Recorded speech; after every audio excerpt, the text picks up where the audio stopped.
The opinions of the guests and host are their own and do not represent the opinions of Ironclad, the Border Patrol, or the Department of Homeland Security. And I said, I better go with him because something, might happen. So I go with him. Sure enough, as we exit the restaurant, one of the feds comes and puts his gun to the chest of the trafficker.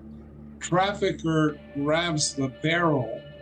Now he's got leverage. So he turns it and it goes off and he hits the Fed in the forehead.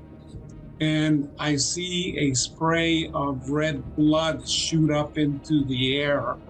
And he takes the weapon, and this all happens like within a couple of seconds. And I'm about 3 feet away, and he fires 2 shots. We cut through the partisan talking points. We're not interested in perpetuating fear. We're interested in seeking truth, hearing what's really going on America's Borderland. Welcome to Borderland, an Ironclad original. Today, we're bringing an interview with Mike Vigil. Mike is a former chief of international operations for the Drug Enforcement Administration. Mike has had a fascinating career as an undercover DEA agent in the early days of the war on drugs. He spent 16 years undercover in Colombia and Mexico and was best friends with the murdered agent, Kiki Camarena. Kiki's story was actually a subject of season 4 of the Netflix show Narcos. With such an expansive career, Mike has a wealth of knowledge on the state of the cartels and drug trafficking that happens across our southern border. Here's our conversation.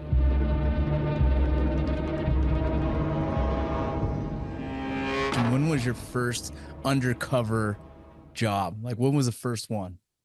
Well, one of the first ones involved an individual by the name of James Orlando Quintana, who was based in Denver, Colorado.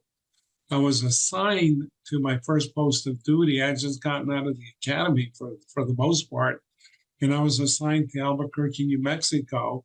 So I get a call that they needed an undercover agent to penetrate this organization, which was one of the top 5 heroin trafficking networks in the country.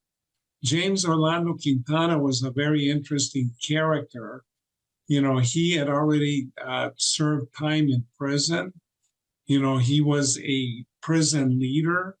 When, it was said that when he went to the telephone to make a call within the prison, no matter who was in line, they all had to step aside and let the Godfather make the call.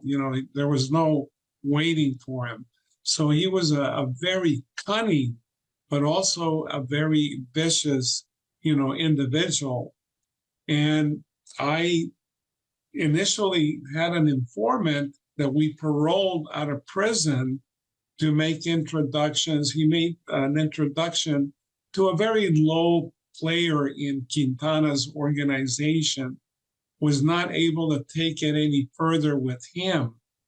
And one day we see one of his Quintana's prime lieutenants at a bar. So they called me. I was on a date, mind you. So I had to tell the date, sorry, but I've got to go. And I got in my car, drove to this bar, and I'm sitting there. I cannot see the individual because it's packed. So what I did is I started to play the role of the high roller and buy everybody drinks in the bar. So everybody was quite happy. And then it started, people started to filter out. And then I saw Isaac Rubali, who was the lieutenant, sitting, several stools away from me. So I started to engage him in conversation. I said, hey, do you know a better place, a nightclub of some, stature? And he said, yeah. He said, follow me, we'll go over there.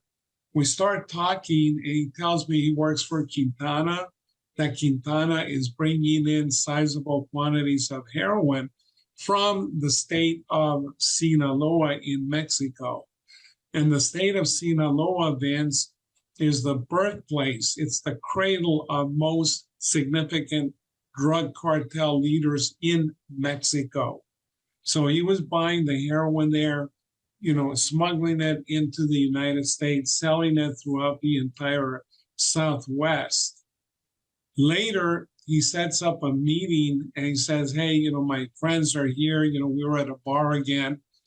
And so I go to the back. Quintana is there with another individual who was like his brother, a guy by the name of Henry Gutierrez. So we start talking. I tell him I was from New Mexico, that my main business was trafficking drugs, but also engaged in armed robberies of jewelry stores. So he starts to ask me questions, and I answered all of them.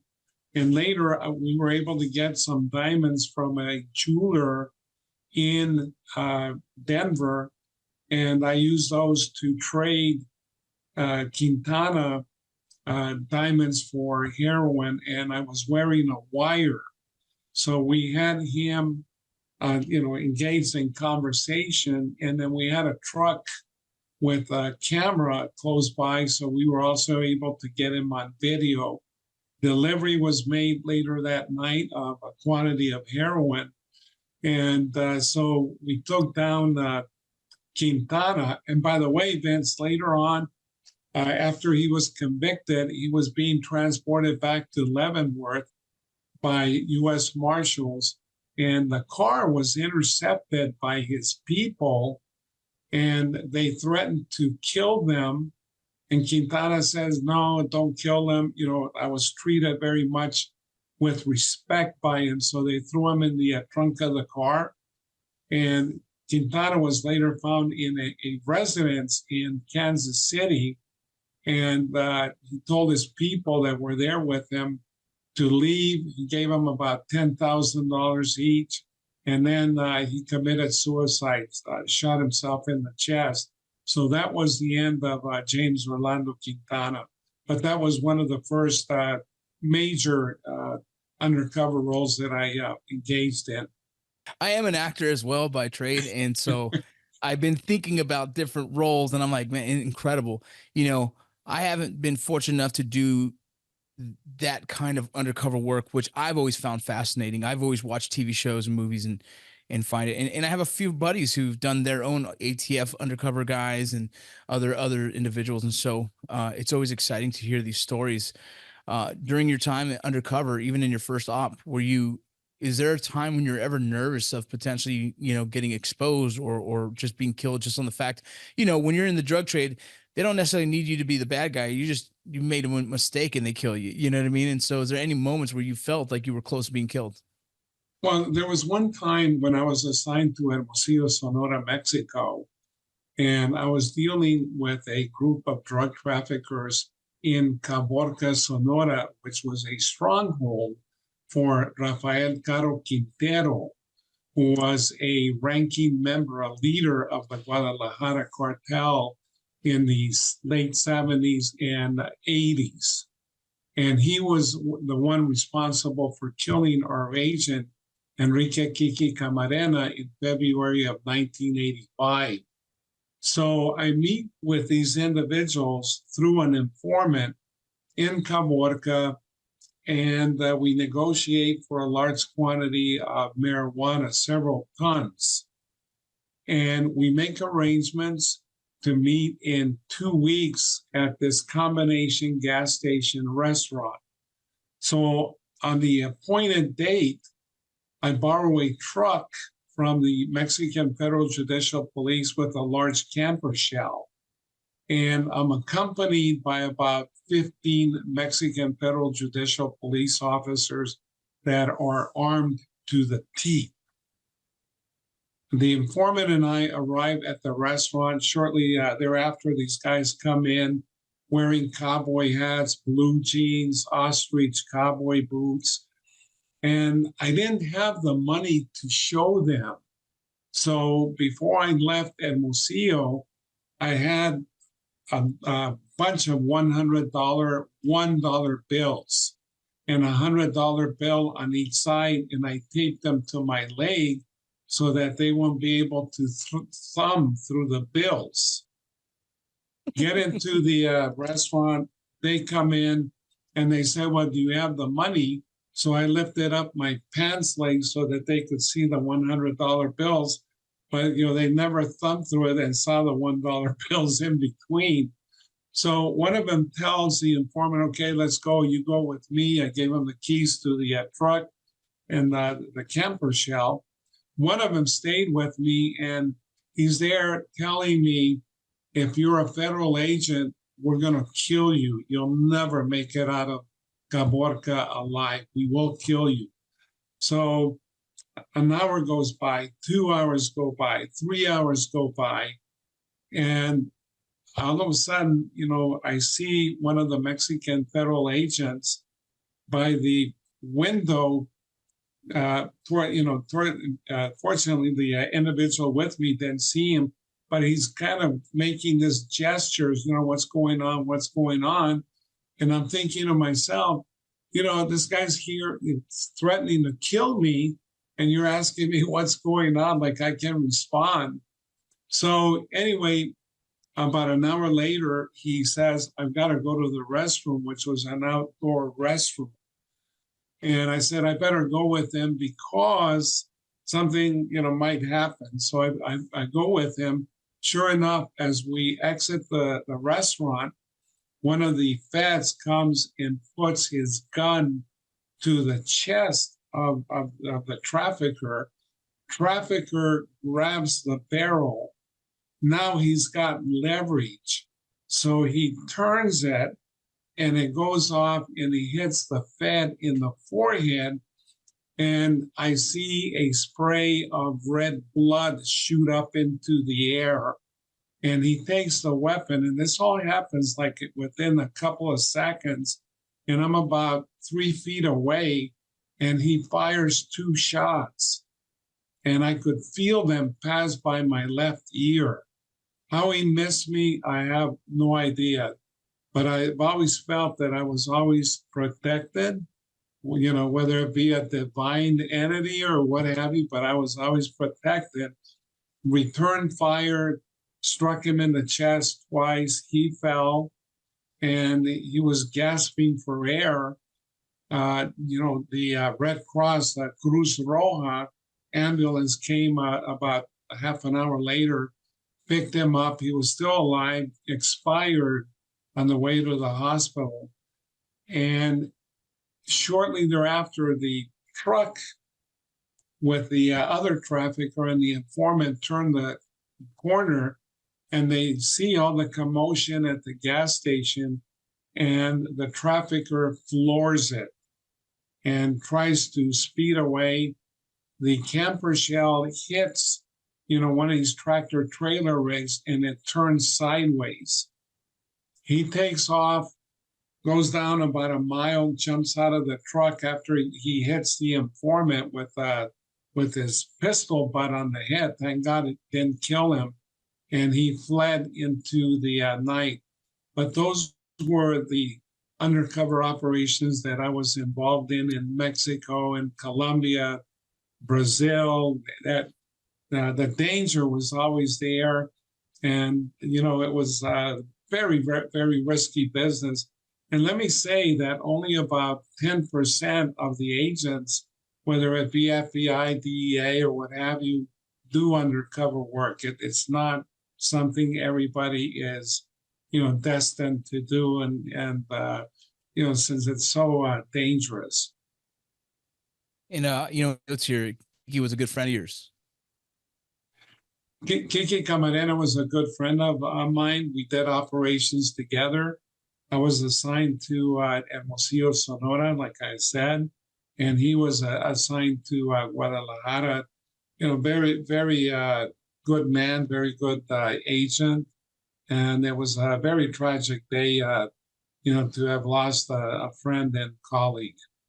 You see the massive influx of immigration, but we also see a massive influx of drugs such as fentanyl, who is killing Americans at an astronomical number. I mean, it's its own crisis that we need to focus on as well. And, the cartels is a big reason for that. What you see today on our borders. Is it worsened from the times that you worked on the border? When you worked in with these cartels, do you see it now as more of a threat than ever? I see it more of a threat because the cartels, Vince, have evolved since the 1980s. In 1980, after the killing of Kiki Camarena, we went after the Guadalajara cartel, which was the most powerful cartel in Mexico. At the time, it was probably one of two cartels. And in 1989, with the capture of the primary leader, an individual by the name of Miguel Angel Felix Gallardo, it fractured. And all of a sudden, you had the Tijuana cartel with the Arellano Felix brothers. You had the Juarez cartel under Amado Carrillo Fuente, the so-called Lord of the Skies. And then Chapo Guzman, Hector Güero Palma, and then also Ismael Mayo Zapata, Juan Esparragosa Moreno formed the Sinaloa cartel that would eventually become the most powerful cartel in history. So now these cartels are not only engaged, for example, in Mexico with heroin, with cocaine, with marijuana, but they're also starting to focus on synthetic drugs like methamphetamine and fentanyl. Fentanyl is, probably the worst epidemic that we've seen here in the United States. Absolutely. Like you said, Vince, a lot of that is coming through the 2,000-mile U.S.-Mexico border, and we're losing about 70,000 people a year just to fentanyl, and over 100,000 people to fentanyl and other drugs.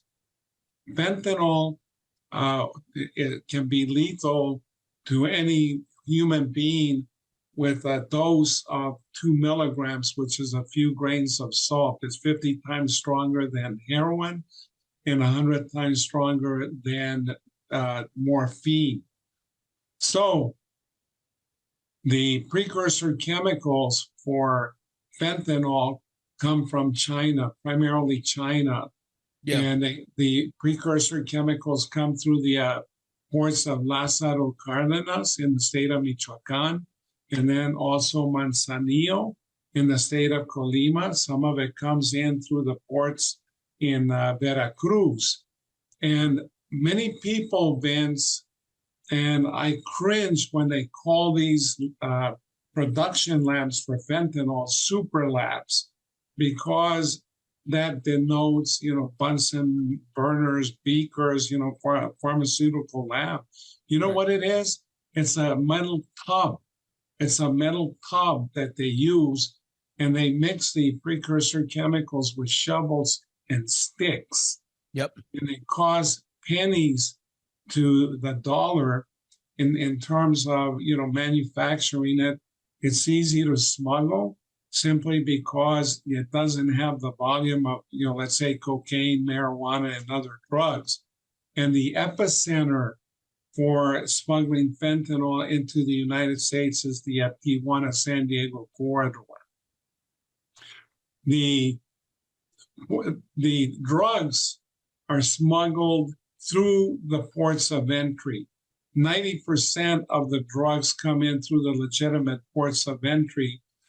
And in past years, the Customs Service only had the capability of searching about 17% of trucks coming across the border and about 3% of passenger vehicles. Now they're putting in more scanners, more high-density X-ray equipment, and by 2026, hopefully, they'll be able to search 75% of the trucks and maybe about 20% of the vehicles. Still not going to be perfect because they have to keep commerce moving. And right now, Mexico is our largest trading partner. This past January, they supplanted China in terms of being our biggest trading partner in the world. So we have issues. I know that a lot of people say that the migrants are bringing the fentanyl across and what have you. That is an outrageous lie, simply because they have to move large volumes of it to satisfy the U.S. market. And a few backpackers are not going to satisfy the U.S. demand for fentanyl. Yep. And they use that, which I abhor, as they use the migrants as political fodder. And let me make another interesting point here, is that it's Americans that usually transport fentanyl and these drugs across the U.S.-Mexico border. Additionally, when you take a look at the border area, you have tunnels that have been created across that 2,000-mile border. So if you took a giant knife and cut across that border, it would look like a block of Swiss cheese with holes all over it. Secondly, border wall serves no purpose. It's nothing more than a monument to ignorance. You can go to Lowe's and buy a reciprocating saw for $100 and get a diamond grit blade, or a Diablo blade, as they call them, and you can cut through the bollards, or the slats, as I call them, within minutes. You have the tunnels, and then you have waterways along the Pacific, the common border with Mexico and U.S., and then also in the Gulf of Mexico. So these are all issues, but let me make it very clear that it's not the migrants that are smuggling the fentanyl across the border. It's all coming through legitimate ports of entry. Yeah, no, I agree. That's there for illegal immigration. I think the walls serve its purpose. I think, not everyone has the means to cut through. Not everyone has the means to find a way around or over it. So it works in that sense. But for the drug trade, I think you're absolutely correct in the sense where it's a more orchestrated approach. It's not just onesie twosies carrying backpacks. It's a full facilitation of massive quantities coming into America, and by means of any means necessary, essentially. I think there's airplanes filled with the drugs. I think there's tunnels filled with drugs. I think there's vehicles filled with drugs. I think there's boats filled with drugs. And they're going to always find a way to circumvent our systems. And then let me also say this, is that the Mexican cartels, Vince, are mixing fentanyl with other drugs. Yes. So a lot of the users, the consumers here in the United States, are unaware that they're consuming fentanyl, and that is what is leading to a lot of deaths as a result of fentanyl overdoses. Yeah. Let me also say this, is that the Mexican cartels have penetrated. They're not only doing or manufacturing or distributing drugs, but right now they penetrated the avocado industry, which is a $3.5 billion a year industry. Same thing with citrus fruit like lemons and limes, billion-dollar industry. They penetrated the fishing industry.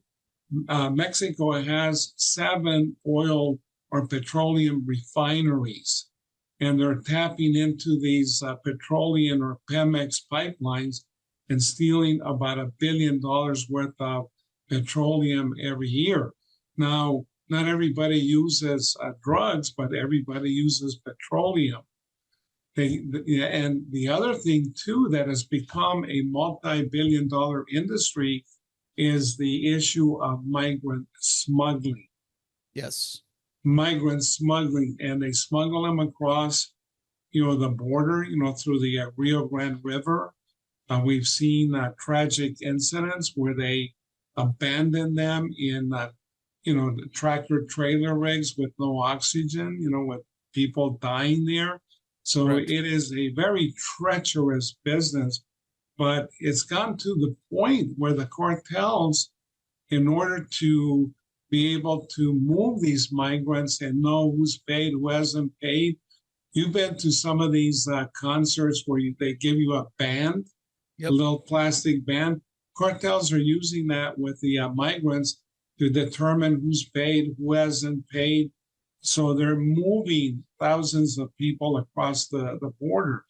And let me also say this, that the United States is also responsible for a lot of that migrant crises that we're seeing along the US-Mexico border, because in the late 1980s, we started to deport a lot of the Mara Salvatrucha, or the MS-13 gang members. You'll recall, Vince, out of California, and they send them back to the Northern Triangle, the countries of Honduras, El Salvador, and Guatemala, and they proliferated inside and outside the prisons. Now they're engaged in murder for hire, extortion, drug trafficking, and that has caused a lot of people to flee the Northern Triangle countries. You know, you'll recall the United Fruit Company, where we propped up dictatorships. Yep. You know, in Latin America, especially in Central America, you know, but you know, also, you know, they're fleeing poverty, they're fleeing issues with, you know, natural disasters like hurricanes. So I look at it as a major problem, but at the same time, you know, I dislike the word that they use, illegal aliens, because, you know, you can't have illegal aliens on stolen land. And you'll recall under James Polk in his doctrine of manifest destiny, where they literally stole about half of Mexico's landmass. So there's a lot of political issues there, but there's a lot of politicians that like to use the U.S.-Mexico border, the migrant problem, as political theater, nothing more than political theater. When you say that America is part of the reason for the illegal immigration situation we have now, and that's in that reference to America being kind of infusing itself into other countries and kind of helping destabilize their countries, that's what your references to? That's correct, because we propped up a lot of dictators in Latin America, the deportation of the MS-13 and other issues where, you know, a lot of the crime element has really proliferated. And, you know, for example, in El Salvador, you know, they were extorting people, killing people. And then Nayib Bukele, and I'm a big believer of human rights, he created a mega prison. Yeah, I know the whole story. You know, he rounded up these people, and this mega prison apparently can hold 40,000 prisoners. And then now you're also seeing the same problem in Honduras, where bus drivers are getting extorted.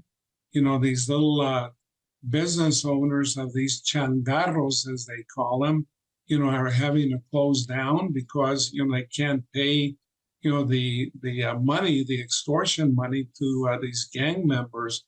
And a lot of the families are now fleeing northward towards the U.S.-Mexico border. So there's a lot of issues there that arise from our past. And so, you know, when they just blame the migrants of coming here and then, you know, creating barriers along the Rio Grande River, you know, to basically drown, you know, women and children, you know, that's not what it's all about. You know, this is a country that is based on migration, country based on immigrants. And the thing is that, you know, in a lot of states, you know, we have lost our sense of morality, of decency. Just unpacking it all. I understand exactly what you're saying. I know all the arguments to it, and I interview people who have many different opinions on the topic and very different perspectives as well. If we could tackle one part of this subject, I would say, can we focus on the cartel side and say, if we at least were able to control the cartel, well, then we can actually knock out a big piece of this pie, this big piece of this issue. And so I feel sometimes someone probably in your experience would know more than me, but it feels that the cartel are gaining more power and more control. And I don't know how much more they can have before we have to really start focusing on how do we dismantle essentially such a powerful organization that is in control of this whole funnel. If this piece of the funnel is immigration, illegal immigration, as well as drug trafficking, that whole network, and financially, it's completely lucrative. If we can hopefully to dismantle this area in some fashion, we would have to address the cartel. And how would we even, where do you start with that? It's going to be a very difficult problem, Vince, simply because the current Mexican president, Andrés Manuel López Obrador, when he became president almost 6 years ago, he's in his final months as president, he started this policy of abrazos y no balazos, hugs and not gunshots. And the idea behind that policy was he felt that if he didn't confront the cartels, that they would minimize drug-related violence. Well, in actuality, the opposite occurred. They became more violent because now they've been operating with greater impunity, no respect for for law and order. And the thing is that they have become more powerful. Like I said, they now started to increase their manufacture of synthetic drugs, penetrating legitimate enterprises. They don't respect the security forces of Mexico, and the situation in Mexico under López Obrador is going to be the bloodiest sexennial or 6-year presidential term in the history of Mexico. The contender, or the leading contender for the presidency of Mexico, is a lady by the name of Claudia Sheinbaum. She was the mayor, or like the governor of Mexico City, and she has indicated that she is going to follow the same policies as López Obrador. And she belongs to his Morena party. She was handpicked by López Obrador. So that is a major concern. So if we don't have the concurrence of or the support of Mexico, it's going to be very difficult. In about 2020, you'll recall that the former Secretary of Defense, an individual by the name of Salvador Cienfuegos, was arrested in LA. Later, he was kicked back to Mexico because they requested his return, and they said, if you don't return him, the relationships between Mexico and the U.S., especially in terms of counter-drug efforts, is going to suffer. So he was returned, they released him, and then López Obrador basically created a lot of restrictions for U.S. agencies operating in Mexico. I won't go through all of them, but that is a major problem. So it is very difficult for DEA or any other U.S. agency to be able to work with Mexico in trying to dismantle these cartels. But we also need to do a better job here, Vince, in the United States in terms of reducing the demand. We need more treatment facilities in this country. We need to distribute more Narcan or naloxone, to reverse Yep. opioid overdoses, test strips for the addicts to make sure that their drug of choice is not laced with fentanyl, for example. So there's a lot of things to do. And hopefully, we can continue with our investigations here and then use the existing extradition treaty with Mexico to get these individuals extradited to the United States, where they don't have access to their criminal infrastructure to be able to bribe or, intimidate the officials in Mexico. What state do you live in currently? I'm sorry? What state do you live in? In New Mexico. Oh, in New Mexico. Yeah. The other thing, Vince, that I have to say is that we here in the United States need to do a better job in terms of controlling weapons, not only because of the violence here in this country, but 80 to 90% of the weapons that are currently found in Mexico come from the United States. A lot of those weapons go into the hands of the cartels. Mm-hmm. Mexico only has one gun store, and it's controlled by the Mexican army at a military base near Mexico City. And they sell low caliber weapons for hunting and things of that nature. They only sell about 6,500 weapons a year. And we estimate that between 200 and 250,000 weapons go into Mexico every year from the United States. Where are they getting the weapons from? The high caliber, the AR-15s, the AK-47s, the 50 calibers that are put on top of their vehicles? From here, from the United States, they get them from gun shows, from private individuals. About 43% of the weapons are stolen, from gun stores, from private residences, and then about 11% are being purchased by straw purchasers here in this country. You heard about the operation called Operation Fast and Furious? Yes. Do you know? Is there anything you can talk about on that? Fast and Furious was actually an ATF operation, and it started in Phoenix, Arizona. I think that the individuals that were involved in that had been promoted very rapidly.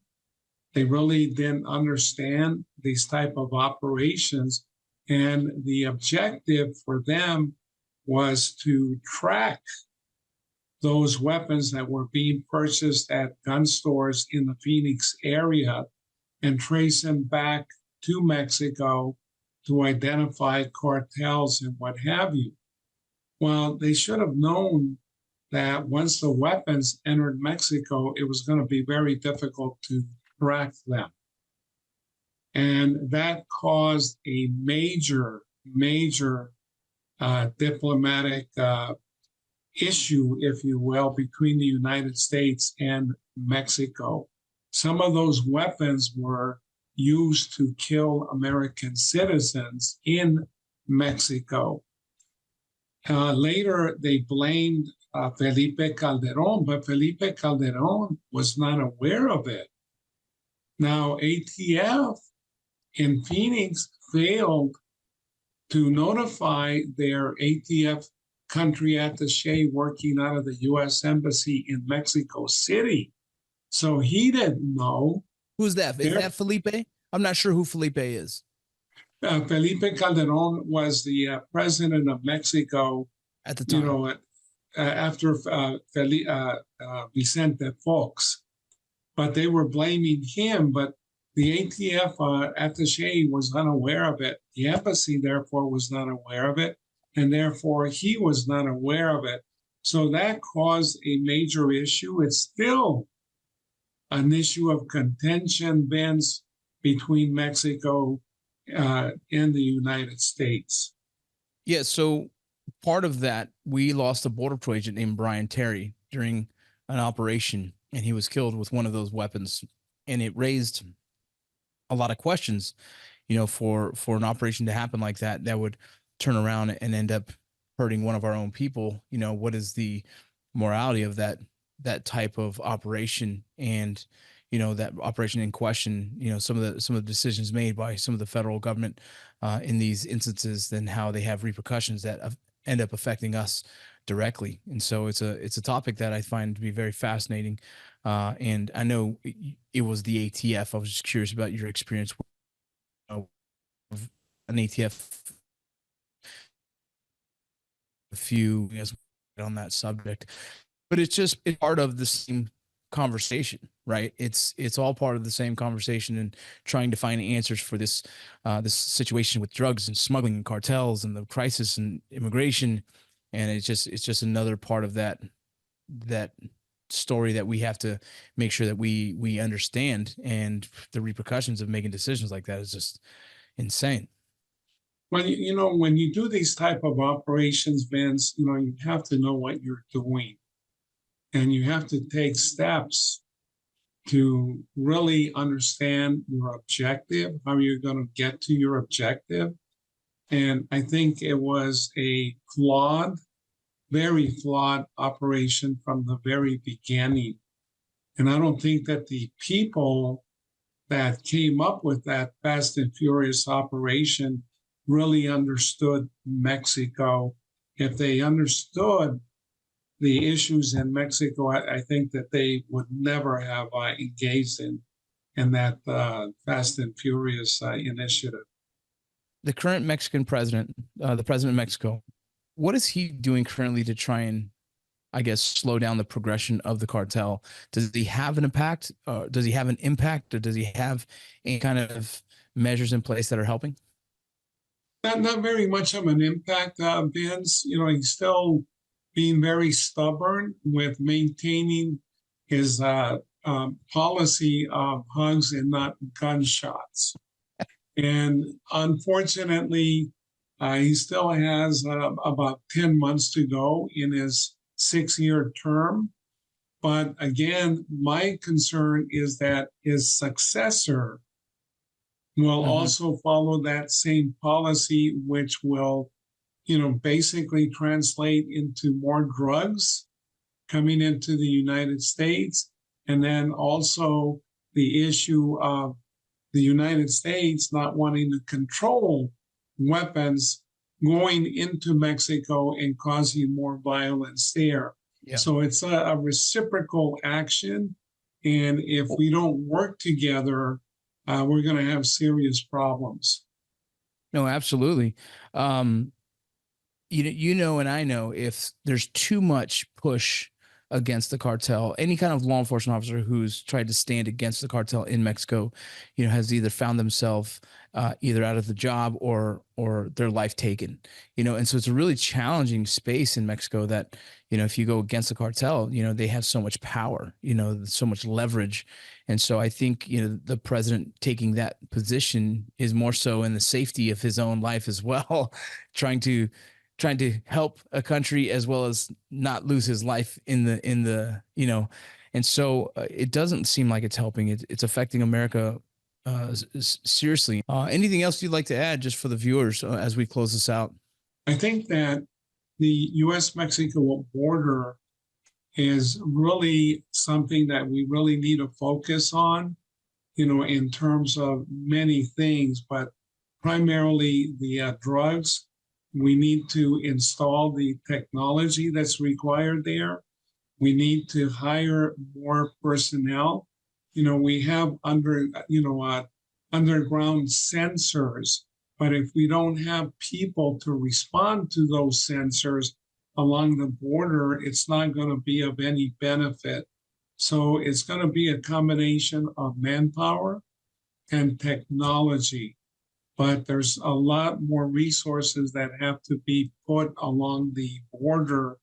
And unfortunately, at this point in time, we have people in Congress that don't want to work with the White House in addressing this problem because they want to use it as political fodder in this upcoming presidential campaign.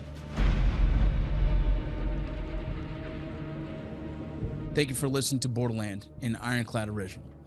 This episode I thought was very fascinating because of his experience and his deep engagement with the cartel, having one of his best friends killed in the line of duty, as well as, his extensive time in Undercover.